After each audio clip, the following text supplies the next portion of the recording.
Enzo Recto, kalaban ang katiwalian at kasinungalingan, kakampi sa katotohanan at kabutihan. Nagsampa ng reklamo si dating COMELEC Commissioner Rowena Guanzon matapos siyang ma-offend sa Rockwell Power Plant Mall. Isang lugar na apparently hindi lang pang shopping, kundi pang courtroom drama na rin kapag may umubo sa maling direksyon. Sa viral video, makikitang kinokompronta ni Guanzon ang dalawang mall goers, partikular ang lalaking nagsabing mag-mask daw siya matapos umubo. Sa ibang tao, simpleng paalala yon. Pero kay Guanzon, parang declaration of war. No, get me dito! I want you to apologize to me! Here! If you are sick, madam! If you are sick, you don't go out to the mall! Why are you here when you are sick? Who is this man? Is your husband? Why did you marry such a stupid? Ito Ramos! Mga kombre! Hindi ka nga naka-Rolex! Hindi ka nga naka-Gucci! Ako ba pinili mo? No, I want your name! Get his name! Get his name! I want your name! Wala akong mabibidyo. Ayon kay Guanzon, napahiya raw siya nang sabihan siyang umalis ng mall at umuwi kung inuubo. Parang sinabi sa isang reyna na bawal pumasok sa sariling palasyo. Ganun ang level ng insult sa kanya. Idinagdag pa niya na parang mortal sin daw ang umubo sa Rockwell, na para bang may signage doon na no pets, no food, no coughing. Nagreklamo po talaga ako sa police and filed the case for unjust fixation and grave oral defamation. Hindi niya raw palalampasin ang injustice na ito, kaya nagsampa siya ng unjust vexation at grave oral defamation laban sa lalaki. Kasi bakit hindi? Sa ibang tao, ang ubo ay sintomas. Sa iba, traffic sound lang. Pero kay Guanzon, legal grounds. Sa kabilang banda, tahimik pa rin ang dalawang mall goers. Malamang nagpa-process pa sila kung paano naging criminal case ang simpleng, "Miss, mag-mask po kayo." Pero teka, may nanggaling palang reality check mula sa National Union of People's Lawyers, NUPL. Ayon kay Attorney Efraim Cortez, presidente mismo ng NUPL, walang mali siya ang simpleng pagsabi na takpan ang bibig o umuwi kung inuubo. At kung mali siya ang requirement para maging unjust vexation at grave oral defamation, parang wala naman.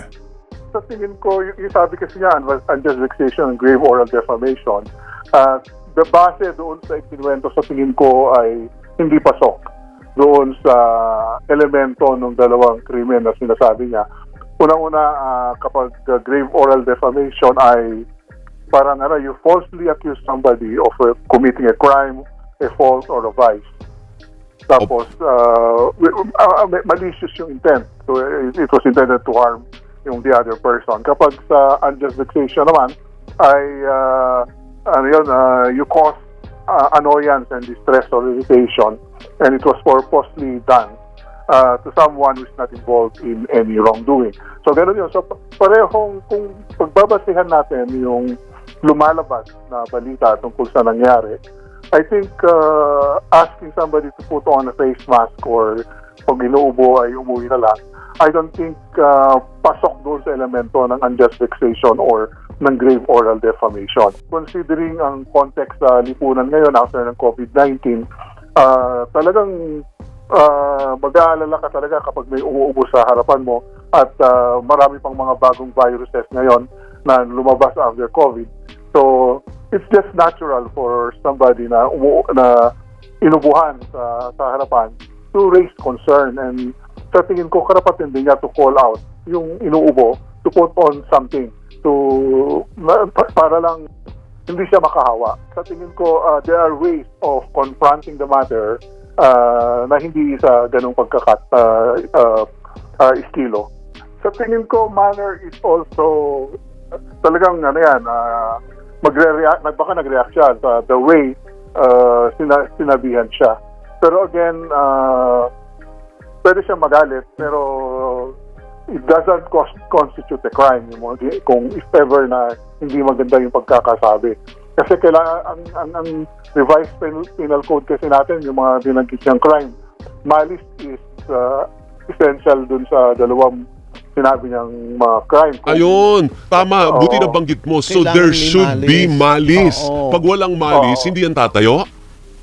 Hindi yan tatayo as a crime. Oh, so kung, Hindi rin Reaction siya, kumbaga in good faith, baka sinabihan lang siya dahil siyempre may health issue na concern. Correct. Ah, diba? Kasi matao eh. Oo, kumbaga hindi siya tinarget dahil halimbawa DDS siya. Oo, O hindi siya hindi naman. tinarget dahil dati siyang COMELEC. Hindi ganoon. Hindi ganoon ang ganyan. motibo nung Oo. nag-call ng attention sa kanya, attorney.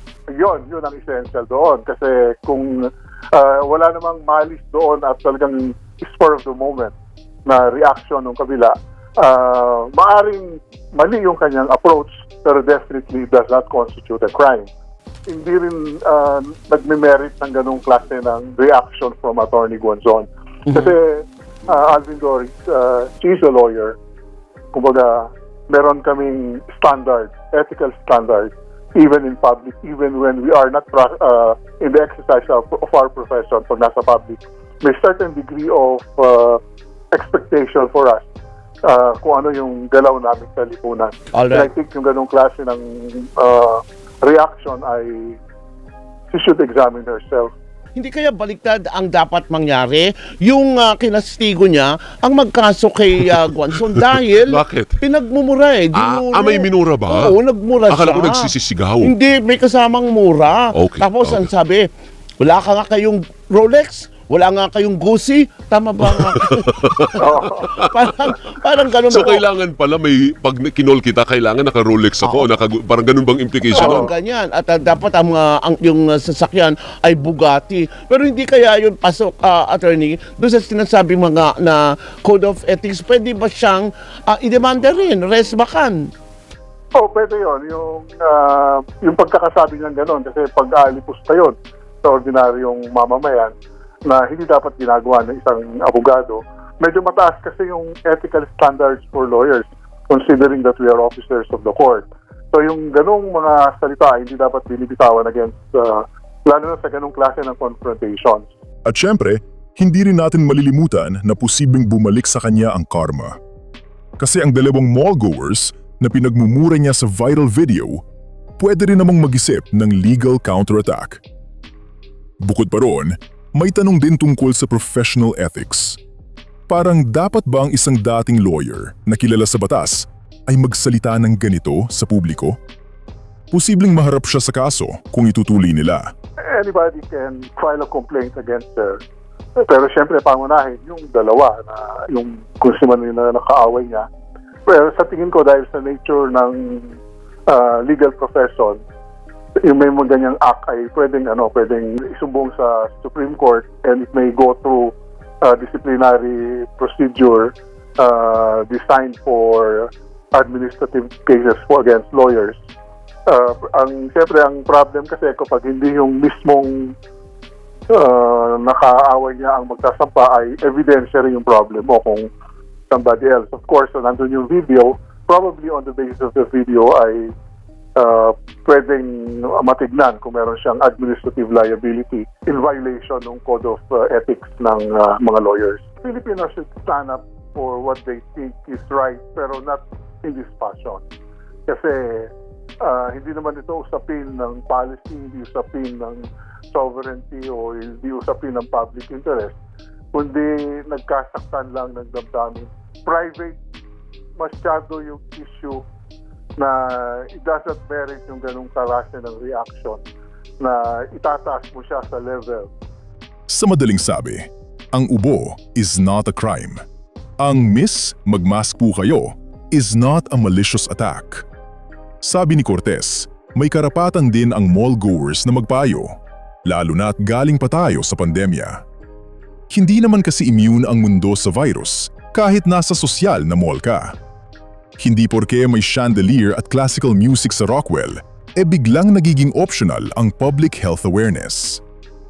Natural for anyone na mag-aalala pag inubuhan sa harapan, dagdag ni Cortez. Simple, logical, walang extra spices. Kasi hindi lahat ng pangungusap sa mundo may hidden agenda. Minsan, concern lang talaga. Pero for Guanzon, ibang klaseng insulto raw yon. Lalo na nang tanungin siya ng lalaki kung wala ba siyang pambili ng mask.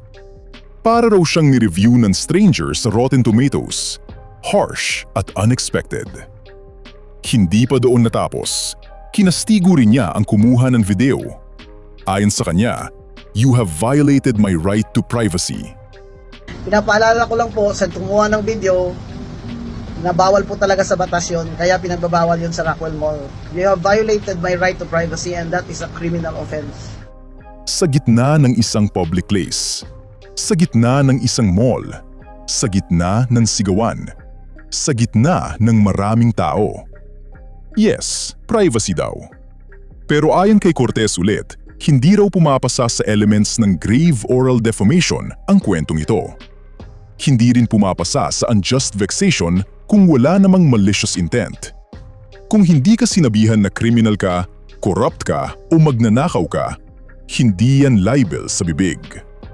At ang Miss Magmask po ay hindi pa considered hate speech sa Pilipinas as of today. Sa madaling sabi, mukhang mas malaki pa ang chance manalo sa raffle ng Rockwell kesa tumayo sa korte ang kasong ito. Mga pobre!